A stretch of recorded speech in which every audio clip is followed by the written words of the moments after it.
तो कहानी की शुरुआत में जैकब नाम का एक खूंखार अपराधी अपने बेटे जॉश के नाम लेटर लिख रहा था कि एक बाप को हमेशा ये उम्मीद होती है कि उसका बेटा उसके ही नक्शे कदम पे चलेगा, मगर मैं कभी नहीं चाहूंगा। मैं तो बस यही चाहूंगा कि तुम हमेशा अपनी मॉम को प्रोटेक्ट करो और अपनी जिंदगी में कुछ अच्छा करो। ये लेटर मेरा आखिरी लेटर होने वाला है। इसके बाद मैं नहीं चाहता कि तुम लोग मुझे याद रखो या मुझसे कांटेक्ट करने की कोशिश भी करो। इसके बाद हम जैकब को पैरोल पी रहे होते हुए देखते हैं। रिहा होते ही जैकब जाकर मिलता है अपने पुराने साथी फ्रैंक से, जो रात में जैकब को एक पार्टी में लेकर जाता है जहां कुछ लड़कियां भी थीं। जैकब को ऑफर दिया जाता है कि इन लड़कियों के साथ तुम जो चाहो वो कर सकते हो, मगर जैकब फ्रेश होने के लिए जाता है सीधा वॉशरूम में और बाहर आने पे उसे जेनी नाम की लड़की बिना कपड़ों की दिखती है। जैकब उसे कपड़े पहनने को कहकर वापस पार्टी में आ जाता है, जहां अचानक गोलीबारी होने लगती है। तो जैकब अपने दोस्तों की मदद से वहां से फरार हो जाता है। इसके बाद सीन पास्ट में शिफ्ट होता है और हमें पता चलता है कि जैकब एक बहुत बड़ी कंपनी का एम्प्लॉय था। वो काम के साथ साथ अपनी फैमिली और फ्रेंड्स को भी इक्वली इंपॉर्टेंस दिया करता था। एक वीकेंड पे जैकब और उसकी वाइफ केट अपने फ्रेंड टॉम और उसकी वाइफ जेनिफर के साथ डिनर करके कार से वापस आ रहे थे। गाड़ी में फुल हंसी मजाक चल रहा था, जिसकी वजह से जैकब का थोड़ा ध्यान हट जाता है और वो रेड सिग्नल ब्रेक करके आगे निकल जाता है, जिसकी वजह से उसकी कार का बहुत भयानक एक्सीडेंट हो जाता है और इस एक्सीडेंट में सभी बुरी तरह से जख्मी हो जाते हैं, मगर टॉम की तो उस वक्त मौत हो जाती है। इस एक्सीडेंट की वजह से दोस्तों जैकब को अरेस्ट कर लिया जाता है, क्योंकि एक तो जैकब ड्रिंक करके ड्राइव कर रहा था, उसकी लापरवाही की वजह से ही ये एक्सीडेंट हुआ था। केट अब जेल में अपने हस्बैंड जैकब से मिलने जाती है और कहती है कि तुम घबराना मत, हम ये केस लड़ेंगे। पर जैकब उसे समझाता है कि मेरे लॉयर से बात हुई थी, उनका कहना है कि अगर हम केस लड़ेंगे और ये केस हार जाएंगे तो मुझे 7 साल की सजा होगी, और अगर मैं चुपचाप अपना गुनाह कबूल कर लेता हूं तो मुझे सिर्फ 16 महीने की सजा होगी। तो नेक्स्ट सीन में जैकब अपना गुनाह कबूल करके जेल में अपनी 16 महीने की सजा काटने के लिए चला गया था। फर्स्ट नाइट में ही दोस्तों जैकब देखता है कि जेल के कुछ कैदी एक आदमी के साथ सामूहिक तौर से जबरदस्ती कर रहे हैं और कोई भी उसे बचाने की कोशिश नहीं कर रहा। इस बात से जैकब को अंदाजा हो जाता है कि भले ही इस जेल में सिर्फ जेंट्स हैं, मगर जेंट्स भी सेफ नहीं हैं। कमजोर आदमी का बाकी लोग हर तरह से फायदा उठाते हैं। हालांकि जैकब उस बेचारे आदमी की मदद तो करना चाहता है, मगर उसे पता था कि अगर मैं उसे बचाने जाऊंगा तो वो बुरे लोग उसे छोड़कर मेरे पीछे पड़ जाएंगे। इसीलिए वो किसी तरह अपनी रात काटता है। सुबह वो उस विक्टिम को नोटिस करता है, जो कि डरा सहमा अभी भी अपने बिस्तर पे रोए जा रहा था। इसके बाद जैकब बाकी कैदियों की तरह यार्ड में जाता है। तब वहां पे एक आदमी से वो गलती से टकरा जाता है और वो आदमी जैकब पे काफी भड़क जाता है। जब जैकब सोचता है कि इससे पहले ये आदमी मेरे साथ मारपीट करे, मैं इसे पीट कर जेल के बाकी कैदियों को ये मैसेज दे देता हूँ कि कोई भी मुझसे ना उलझे। अचानक हुई इस लड़ाई को सभी कैदी दर्शक बनकर देखने लगते हैं। कोई भी बीच बचाव करने नहीं आता, मगर गार्ड्स जैसे ही इन्हें नोटिस करते हैं तो वो इन्हें अलग करते हैं।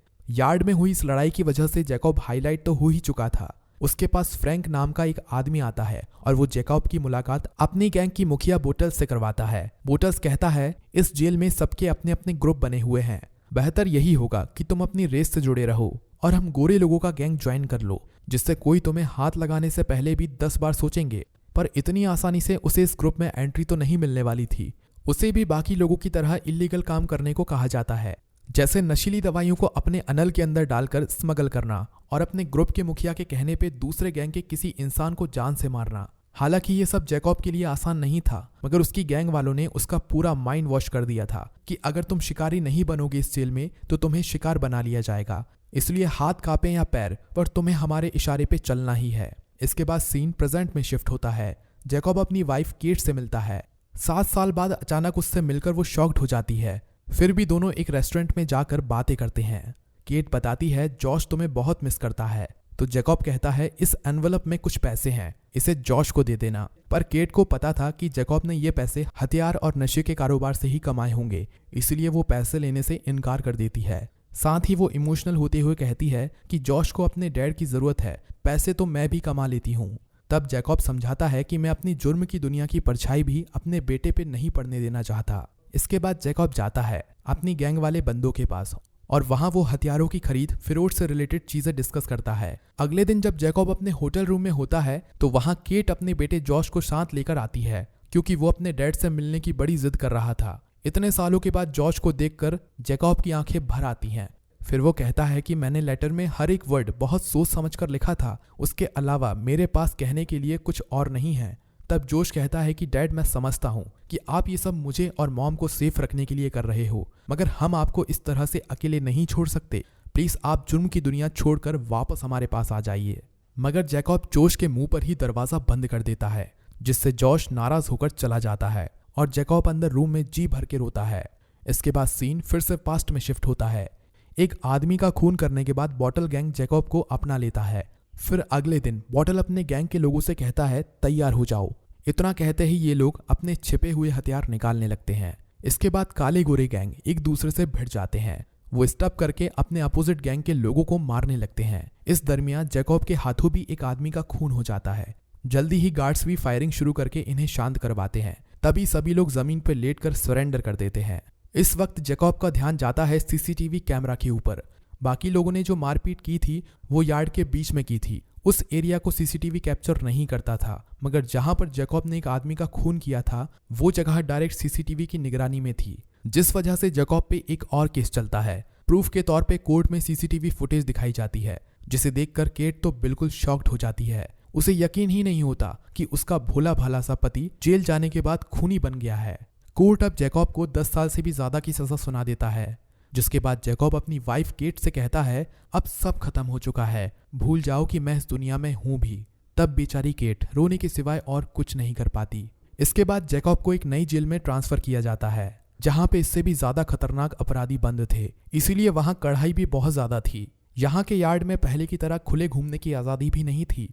हर अपराधी को यहाँ के लोहे के पिंजरे में रखा जाता था, जहां ये धूप और ताजी हवा ले सकते थे, मगर एक दूसरे को टच वगैरह नहीं कर सकते थे। फिर एक दिन जैकब को अपनी वाइफ की तरफ से डाइवोर्स पेपर रिसीव होते हैं, जिसपे जैकब बिना ज्यादा सोचे साइन कर देता है, क्योंकि वो दिल से चाहता था कि केट मूव ऑन कर जाए, पर उसे अपनी सिचुएशन पे गुस्सा तो आ ही रहा था। इसलिए अगले दिन जब उसे यार्ड में ले जाया जा रहा होता है तो जैकब अचानक से एक दूसरे अपराधी पे हमला करके अपना गुस्सा निकालता है, जिसकी वजह से जैकब की यार्ड टाइम को भी अलग कर दिया जाता है।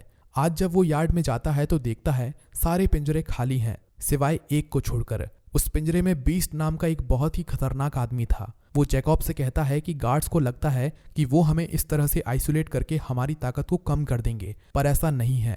जेल में जेलर की नहीं बल्कि मेरी चलती है। वो रॉबर्ट नाम का गार्ड हमसे मिला हुआ है। अगर तुम मेरे अंडर में रहोगे तो मैं तुम्हें भी कुछ फैसिलिटीज दिलवा सकता हूँ, जिससे जेल में तुम्हारी जिंदगी एकदम मस्त कटेगी, जिसके लिए जैकब राजी हो जाता है। इसके बाद स्टोरी 10 साल बाद शिफ्ट होती है। जैकब ने अपनी 85% सजा काट ली थी, तो रॉबर्ट जेल अथॉरिटीज से जैकब की सिफारिश करके उसे पैरोल पर रिहा करवा देता है।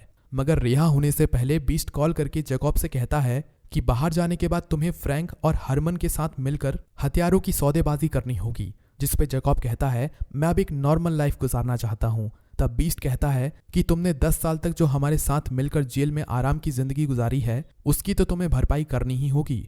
पैरोल मिलने या रिहा होने का ये मतलब नहीं है कि तुम हमारी गैंग से अलग हो जाओगे। अगर तुमने ऐसा करने की कोशिश भी की तो इसकी कीमत तुम्हारी फैमिली अपनी जान देकर चुकाएगी।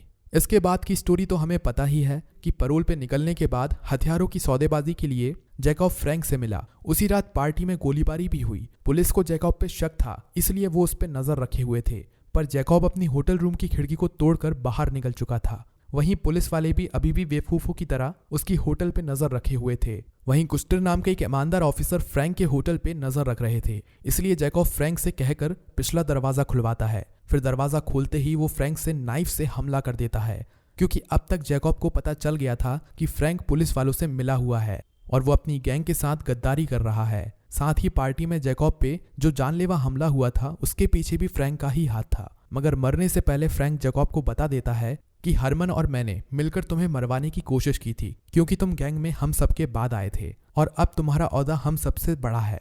दोस्तों, आज रात ही हथियारों की सौदेबाजी होनी थी और फ्रैंक अभी तक अपने होटल से बाहर नहीं निकला था, जिससे ऑफिसर कुटचर को शक होता है और वो चेक करने के लिए अंदर जाते हैं, पर वहां पे उन्हें फ्रैंक खून से लथपथ मरा हुआ दिखता है। तब कुटचर अपने साथी से कहकर जैकब का रूम चेक करवाते हैं, मगर वहां उन्हें कुछ नहीं मिलता।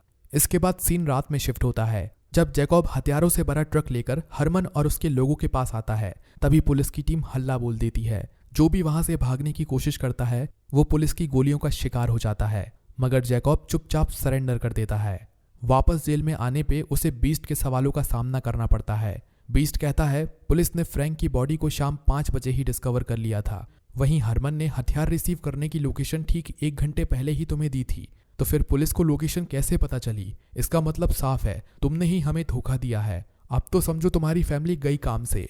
इसके बाद जब रॉबर्ट जैकब को पिंजरे से वापस सेल में ले जाने के लिए आता है तो जैकब अचानक अपने मुंह से एक छोटी सी ब्लेड निकालकर रॉबर्ट की गर्दन पे रख देता है। फिर वो रॉबर्ट को जान की धमकी देकर पिंजरे से निकल जाता है और रॉबर्ट को उसमें लॉक कर देता है। इसके बाद वो बीस्ट का पिंजरा खोलता है। आजाद होते ही बीस्ट जैकब पे हमला करने के लिए कूदता है, मगर एक ही झटके में जैकब उसके गले को ब्लेड से काट कर उसका काम तमाम कर देता है। फिर वो कहता है कि मैं किसी को भी अपनी फैमिली को हाथ तक नहीं लगाने दूंगा। तुमने तो फिर भी मारने की बात की थी, मैं तुम्हें कैसे छोड़ सकता था। इसके बाद वो रॉबर्ट से कहता है कि अब तो बीस्ट की कहानी खत्म हो गई, यानी यहाँ का राजा मैं हूँ, तो तुम्हें मेरे ही कहने पे चलना होगा। तुम्हें अथॉरिटीज से कहना होगा कि मुझ पे बीस्ट ने ब्लेड से अचानक हमला किया था, तो फिर मैंने अपने सेल्फ डिफेंस में उसे मारा। अगर रॉबर्ट तुम मेरे हिसाब से चलते हो तो आगे भी तुम्हारे बैंक अकाउंट में पैसे डलते रहेंगे। तो दोस्तों अब रॉबर्ट जैकब के कहने पे चलता है, जिसकी वजह से जैकब को बीस्ट के मारने के जुर्म में फांसी की सजा होने की बजाय सिर्फ उम्र कैद ही होती है।